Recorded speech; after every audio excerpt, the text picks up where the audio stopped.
வெண்பருத்தி நூலெடுத்து வாய் வெடிச்ச பூவெடுத்து நான் அணிஞ்சிட தொடுத்து வச்ச நடினமான மாலை இது.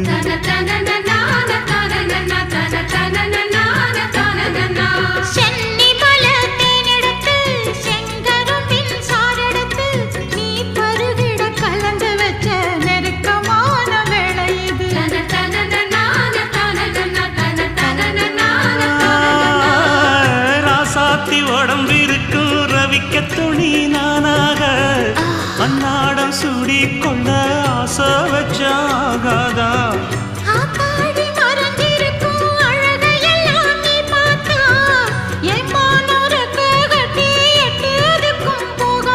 அடிச்சி சக்கரையே எட்டி நீயும் நிக்கிறியே நான் ஏங்கி ஏங்கி பார்க்கிற போறான்.